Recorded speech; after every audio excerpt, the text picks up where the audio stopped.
Good morning and welcome to the Center for Spiritual Living, Midtown Atlanta, where you are welcome.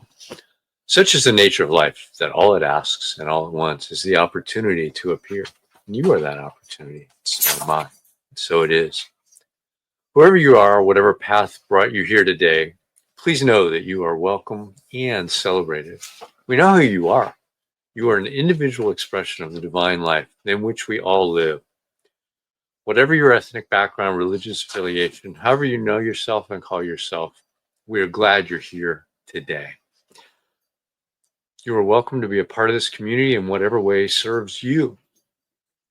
So our vision statement is we are a strong, open, globally connected community centered on the clarity of principle through teaching, service, and practice. We create a safe and respectful environment that supports healthy spiritual growth. And now, our Declaration of Principles as written partially by our founder, Ernest Holmes. A few of the Declaration of Principles we live by. I believe in one God, one absolute power, and first cause to all things. I believe that this power is perfect love, and it creates out of a desire to express love.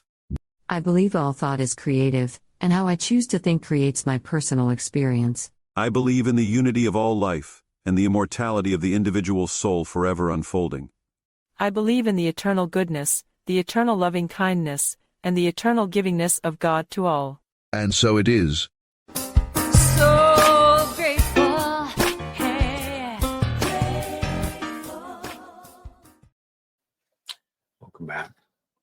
So a practitioner is someone who's demonstrated the ability to use spiritual practice and spiritual laws to bring about great changes in their lives. They've demonstrated they know how to bring about these changes in others when asked. Licensed by Centers for Spiritual Living, they're available to provide spiritual guidance and support in the areas that you're looking for guidance in. You may contact them through our website, cslmidtown.org. There's a section that has our practitioners listed to reach out if you want or need help. Today, we've got one of our amazing practitioners with us to share good ideas and an affirmative prayer called the Spiritual Mind Treatment. Practitioner Emeritus, Norma Roberts. Thanks. Good morning, CSL Midtown family and friends. And Vance, you must know you are superior in introducing people. Thank you so very much. But I'm so very happy to be here today at the end of 2025. The topic title selected this week by CSL is Release, Refresh, and Renew. And I thought, what a wonderful time of the year for a title such as this. It is time to let go of 2025 and prepare for all the good we can expect for 2026. We let it go. It's further stated that by releasing the old, we are able to awaken into newness, refreshed, renewed, and ready to go. There's a saying associated with the steps in prayer treatment. It's just to remind us of the 5 steps that we are using. The saying is, are you ready to receive? Are you ready to receive? The first R is recognition. U is unification. The next R is realization. T is thanksgiving, and then release. As you release, you prepare to receive. We are further informed that surrender and release are key principles in our science of mind practice of life. In order to embrace the new, we have to let go of the old. We can't hold both of them. We first have to become aware of what the old is. Be honest that we may still be holding on to something old, something that's holding us back. and then find the tools and the courage to release the ties and to let it go. A reading from Daily Word stated, as I look over my life, I can recall instances when working towards a goal was the right thing to do. I can also recall times when the wisest move was to step back and allow events to unfold. Paying attention to my intuition and moving in rhythm with life helps me discern when I should push forward and when I should just wait patiently. After all, if I rely on my efforts alone, there won't be room for divine order to unfold. Living in harmony with life and cooperating with the divine within is the key. As I release, I let go, and I let God. My pleasure to introduce our speaker this morning.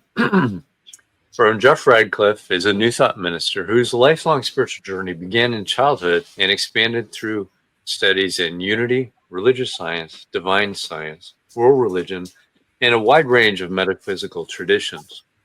Ordained through the International Metaphysical Ministry in 2011 and later through Divine Science in 2022, he continues advanced studies with the University of Metaphysics. Reverend Jeff founded and supported multiple online spiritual communities, including Giatti Ministries, and is a lifetime member of IMM, INTA, DSFI, and Anton. A U.S. Army veteran with a diverse background in federal service, radio broadcasting, education, and end-of-life care. He's known for his inclusive approach and calls himself a spiritual cheerleader, dedicated to helping others find common ground in spiritual empowerment. Welcome, Reverend Jeff. Thank you so much, Vance. I appreciate the introduction. I'm rather disappointed that you didn't go with Reverend Jeff is in the house. That would have been great. That would have been great.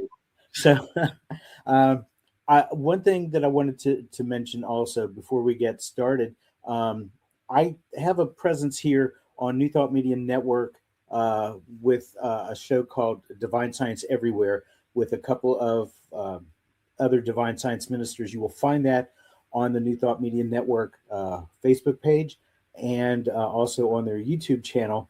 We broadcast live on Friday afternoons at 3 p.m. Eastern. No, that's 4 p.m. Eastern, 3 p.m. Central. And then later on in the evening, I join Reverend Michael Mangus for the Friday Fireside Chat, also on New Thought Media Network. You'll find that at 8 o'clock Eastern and 7 o'clock Central. So thank you very much for having me, Midtown. It's great to be back. I had such a wonderful time the last time I was here, and to be asked to come join you again was just a thrill. And as you can see, my talk title was inspired by that awesome Tracy Chapman song, because we are here now on the cusp of a brand new year, and the New Year celebration is always about new beginnings. It's been a symbolic thing for millennia. Actually, the new year's over. We're ready to start fresh and to begin again. And this time of year, I'm always reminded of the Roman god Janus, which is where we get the word January. He was the god of beginnings and endings. He was the god of gates and transitions and doorways and passages. And he was depicted as being having a double-sided head. He had two faces, basically, one that looked backward into the past and the other that looked forward into the future. So as a god of transitions, he had functions pertaining to life and death, war and peace, things of that nature. So as we stand at the doorway, getting ready to walk out of the room called 2025 and into the room of 2026, somebody invariably brings up the subject of New Year's resolutions. Local TV crews will send out street reporters and they'll grab people by the elbow and they'll say, "Are you making a resolution this year? What are they?" And people are always always happy to answer that question. The only thing is that resolutions tend to be funny little things. People either love them or they hate them. They make them or they don't. The people who make resolutions do so because they have lofty dreams and pie in the sky visions of the new and better life they're going to have. And the folks who don't make resolutions tend to make fun of the people who do, because most of those who make the resolutions only keep them for about a couple of weeks, and then they just kind of drop off. People tend to lose interest. Studies have shown 2 weeks is about the length of time the majority of people keep their resolutions. Resolutions begin as ideas that a person's good is something that's separate from them, that it's out there as a future event. It's existing in some sort of nebulous yet to be. People wait for their good to drop out of the sky and into their laps. And did you hear Tracy Chapman sing about that? She said people standing in the welfare lines waiting. And that's resolution thinking. They're waiting for their good to come to them. But see, there's the thing. There's the thing. That's an idea that seemed to be belonging to the future. And if you see it in the future, that's where it's going to stay. Because if you're waiting for somebody to give it to you and they don't deliver, well, you're stuck. That idea is still out there waiting to be manifested, and you're out there sitting there with your hands in your lap waiting for somebody to give it to you. And people tend to give up on their good really, really quickly because they seem to think that it takes too long to manifest. And I think microwave ovens and high-speed internet have spoiled us in that respect. We're not used to waiting around. But the farmer, and I've heard this in some of the Science of Mind classes I've taken, and it seems like Unity uses the same analogy. Divine Science uses the same analogy as well, of the farmer planting the seed. The seed's got to grow and germinate before that plant comes up and we get a harvest. And that doesn't happen overnight. So resolutions, yeah, they're out there in the future. They're not going to happen unless something happens to make them happen. And what we do is we plant that seed from our mind and our heart into the soil of receptivity. And then we wait. But the farmer is not always inactive. He's still doing things. He's making sure that the weeds are pulled and that the ground is fertilized and watered. That's revolution thinking. Revolutions start out as funny little things like resolutions, but revolutions end up being big things, because revolutions begin when people realize that the good they desire to see in their lives is already existent, and that there are things that they can do to bring it into a physical reality. So the old saying, heaven helps those who help themselves. That's how revolutions get off the ground. People take an idea and they run with it. They do what needs to be done to make it happen. What most people don't realize is that change, real change, is a marathon. It's not a sprint. It goes back to the farmer analogy. So the events that spark revolutions, well, revolutions don't happen overnight, but the things that set them in motion, the thoughts, those can take place in an instant. But often the entire process of change takes a bit of time and a bit of patience. And so we look at Science of Mind textbook. Ernest Holmes writes, there's no stagnation in spirit. The drive of spirit, the universe, God, and thus of ourselves, is towards circulation and flow. As English metaphysician Thomas Troward wrote, my mind is a center of divine operation. I love this quote from him. It's a little lengthy, but it encapsulates it all so wonderfully because we can relate to it. My mind is a center of divine operation, and divine operation is always for expansion and fuller expression. And this means the production of something beyond what has gone before, something entirely new, not included in our past experiences, but proceeding out of it. Therefore, since the divine, and we're talking the big G, the big God, spirit, cannot change its inherent nature, it operates the same way in me. Consequently, in my own world, of which I am the center, it will move forward to produce new conditions always in advance of any that have gone before. Isn't that awesome? Now, what do how does what Holmes and Troward write about the lack of stagnation, about the expansion and fuller expression? How does that fit into the revolution mindset? Well, we're always at the moment of choice. Louise Hay taught that our point of power is in the present moment, always. Each moment is an opportunity to decide what we truly want and to say, I desire to see this thing happen. Here's what I'm going to do to start the process. We've heard the expression treat and move your feet. It means we don't just pray and then wait for it to drop into our laps. It doesn't work that way. We've got to do some of the legwork ourselves. It's said that when we take a step toward a goal, the universe comes running to meet us. And it's going to meet us halfway. And it's going to do the heavy lifting. We plant the seed. We set the direction of where we want to go. Then we can take our hands off, knowing that the divine mind knows better than we do how to get from point A to point B. And sometimes we don't get to point B before we go through C, D, E, F, and G and go kind of all the way around a mulberry bush, so to speak. So we do our part, let spirit do its part, and let divine order bring it to us as it will.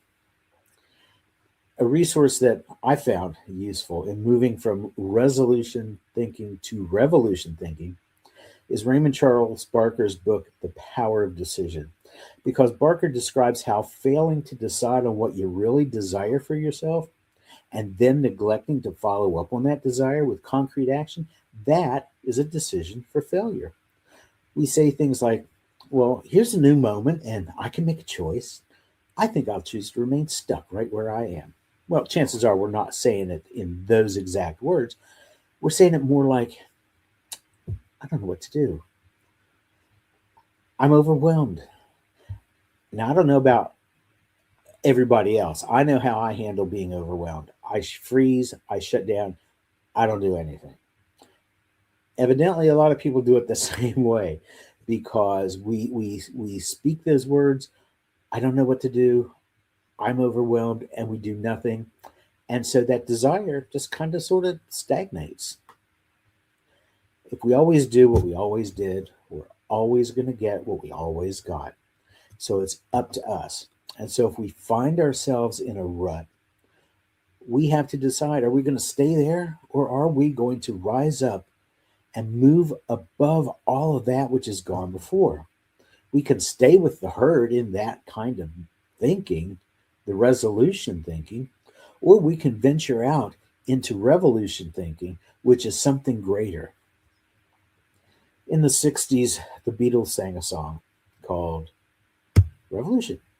You say you want a revolution? Well, you know, we all want to change the world.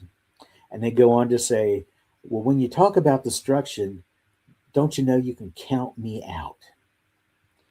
Another phrase from the song, and if you want money for people with minds that hate, all I can tell you, brother, is you're going to have to wait. They're speaking of moving into that revolution mindset. And finally, they admonish, you tell me it's the institution, well, you know, you better free your mind instead. So that's what we need to do. We need to decide that we want what we want, we desire what we desire, but we can't just wait for it. We have to go out and actually put in a little bit of work, a little bit of concrete action. You got to do something if you want your life to improve. You can't just make the resolution. You have to decide on a revolution. And the time is now, not in some far off someday. You start to choose now. Making that choice is the first step in the revolutionary process. And by not choosing to begin, you're actually working on a resolution. Now, there are going to be people out there who say, well, I made a resolution to do this or that, and it happened. That's because the moment they actually took the first step in making that resolution come to pass, they did something tangible to help the process along. They moved out of resolution thinking and into revolution thinking. So kudos to those who take that first step. Those are the ones who realize the desired change and their continued choice in the matter is what makes the revolution successful. So we're at a brand new year. It's a time for a fresh start. What are we going to change in our lives? We take a look at our lives and we say, I'd like this, I'd like that. That's the whole idea behind the New Year's resolutions, right? So we decide what it is we'd like to see happen in our lives. This is our chance for a do-over and to take it that step further from resolution to revolution. American financier and railroad tycoon Edward H. Harriman said, it's never safe to look at the future with eyes of fear. And that's where a lot of resolution thinking comes from. People see the things they want to change, and a lot of times those things are monumental, literally life-changing. And it's because they're thinking that they have to make those changes, that they put themselves under such enormous pressure. They look into the future with eyes of fear. They end up freaking themselves out. They get overwhelmed, and they do what? They do nothing. The book of Isaiah says, behold, the former things have come to pass, and I now declare new things. That's what we get to do. We get to speak those things that we'd like for our lives. We don't think of things we don't want. In a letter to the Greek city of Philippi, the Apostle Paul said, whatever's true, whatever's noble, if it's right, if it's pure, whatever's lovely, if it's excellent or praiseworthy, think on those things. We focus on our desires and our goals. We pay no heed to obstacles. Obstacles are only obstacles if we allow them to be. So instead, we turn them into stepping stones to take us to a higher level. This time of year, a few years ago, I had a brief crisis of faith. 2013 was ending and 2014 was beginning on a very sad note. I found out a couple of days prior to the new year that a friend of mine was the victim of a homicide. And at that time, his killer had not been caught. In fact, today marks 12 years since he made his involuntary transition. And my friend Brad's funeral was held on New Year's Day. So from then on, this time of year has been tinged with a touch of bittersweetness for me. It's a sadness at the loss of a friend whose presence has been keenly missed for over a decade. But I'm also happy because I had the opportunity to know him and to love him and to be a part of his life and to have him to be part of mine and to share a circle of friends that was very close-knit. So I was happy to know him. There's a great metaphorical lesson to be learned through Brad's death. We buried his body because it didn't serve him any longer. He'd gone on to something greater. He'd gone on to a soul expansion, a fuller expression. So the new year is a great time to lay aside all those things that don't serve us any longer. We can put them to rest. We can bury them. We don't need them anymore. We get the chance to start anew. We get to move into an expansion, a fuller expression. In the late 1950s, a man named Charles Dedrick founded a group called Synanon, which was a self-help group community for drug abusers and alcoholics. And a saying attributed to Dedrick was very popular in the 60s. You probably have heard it, and maybe you have not heard it for a long time. But attributed to Dedrick was this phrase, today is the first day of the rest of your life. In the book of Revelation, the author, John of Patmos, has a vision in which he sees a new heaven and a new earth. And he quotes God as saying in the vision, behold, I make all things new.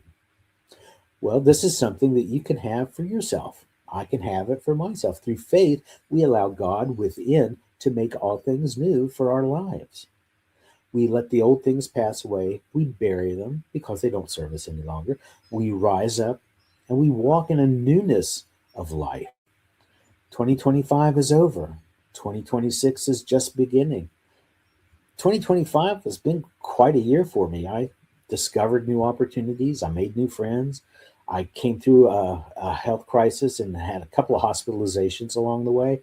I saw good times and I saw bad times. I gained in some areas, I lost in some areas, but I'm better for all of it. And I'm looking forward to the new year and whatever new events and opportunities and things there are to come into my life. But the stuff that I went through that didn't serve me, I can leave it behind. I can leave it in 2025. We're at that doorway now. We're in the room of 2025. We're preparing to walk through that doorway into 2026. It's that Janus energy, the god Janus. We're walking through the doorway, through the portal, through the passage. An ending is now becoming a beginning. It's a new year. It's the first day of the rest of our lives. So how that life turns out is up to us. It's our chance to start over. It's like a spiritual Montessori school. We get as many do-overs as we want. So this is our chance. This is our time to move from resolution to revolution. And so with that in mind, let's just take just a brief moment and close our eyes and settle in, breathing in and out, knowing that as we do, breathing in, we breathe in the newness of possibility. And breathing out, we release all those things that don't serve us anymore. We breathe in again, preparing to step into everything. And we breathe out and release.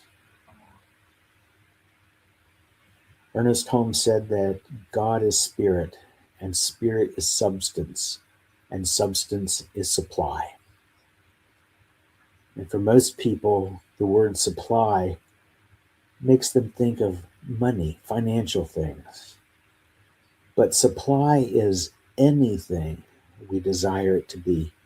Whatever good we could have for our lives is supply. God is supply. So as we breathe in knowing that we are in a field of infinite potentiality. The opportunities are eternal and limitless. The only thing that stops us is ourselves. And so we breathe out the reluctance to act. We breathe out the idea that we can't have our good because we can. We're surrounded by it. So let's leave 2026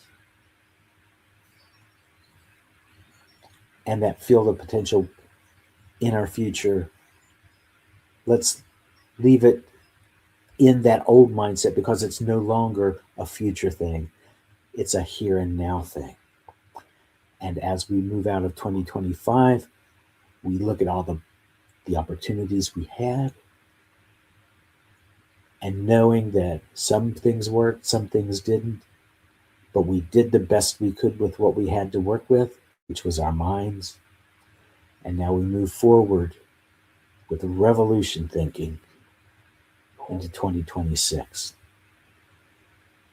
And we allow that to be our truth. And we are so grateful that it is what it is. And we release and let go and trust. And so it is. Midtown, thank you again so much for allowing me to be with you today. I have had a wonderful time every time I show up here, and I look forward to maybe doing it again. Namaste. Thanks, Reverend Jeff. Namaste. Namaskar.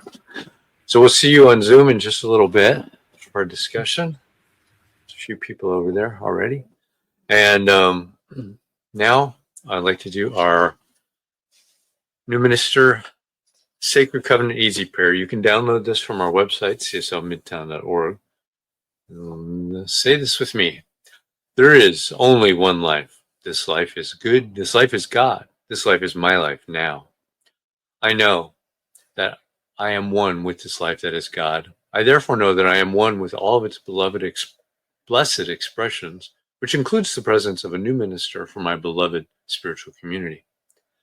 Because I know that the highest purpose of my new minister is to express Spirit, I therefore know that my new minister is a revelation of Spirit as principle.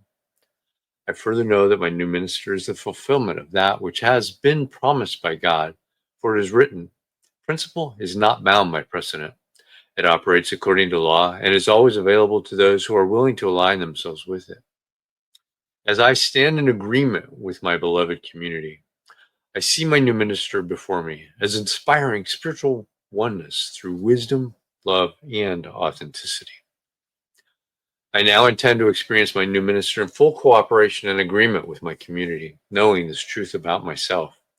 For I am inspired to live as love in the expression of principle. I am awakening the wisdom within me by clearly communicating the principles of universal truth. I am a conduit of divine love, wisdom, and healing energy, recognizing the inherent wholeness within all beings. I am offering teachings, classes, and mystical studies grounded in spiritual principles to cultivate inner wisdom, personal transformation, and empowered living.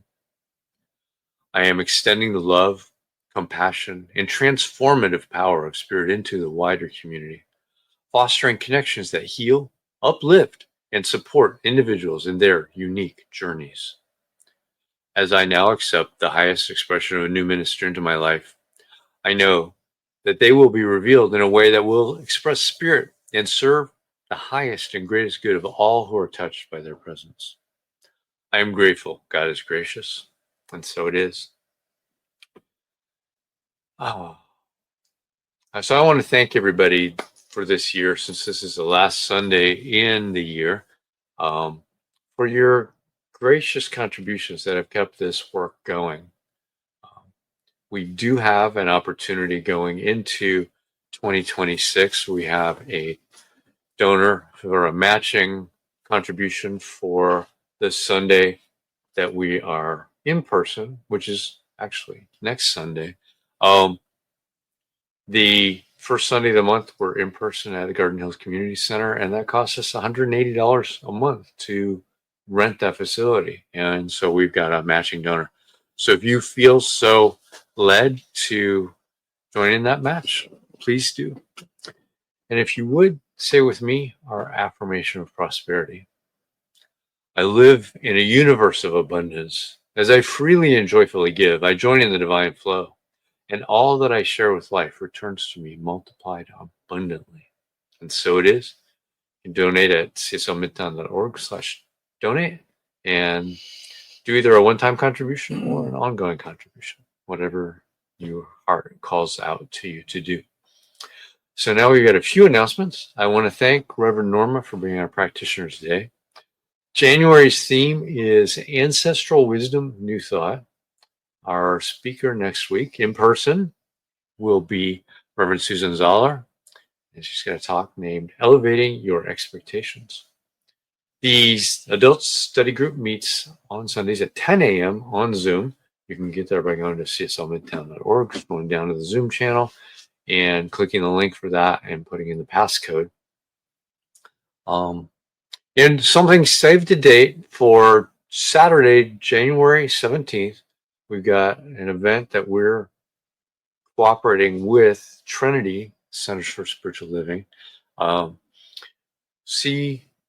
We're going to put this on the website, on the calendar, and that there's a flyer that you can put up right after this that talks about it. It's at 1 p.m. on that Saturday. It's a discussion for us who are in New Thought, but to invite other people who have maybe heard of us but don't know much about what New Thought is or religious science is, to get an opportunity to go that. And for people that have been around for a while that haven't joined us, it's an opportunity for that too. So with that, share that slide. Maybe make it big because it's tiny there. And there you go. Thanks, Diego. So there's a lot going on. 3 centers so far are participating in that. And we'd love to see you there. So let's say our affirmation of life and go into the week. I leave this place now knowing something better than I knew before. I go forth into the world with a heart full of love and a mind full of good sense. I look at the world in a greater way, knowing that I have within me everything I need to create the life I desire. I give thanks for this understanding, and I am grateful for the spirit of life that lives through me. And so it is. Have a great week, everybody. Enjoy your celebrations, and we will see you next week, or we'll see you over on Zoom in just a minute.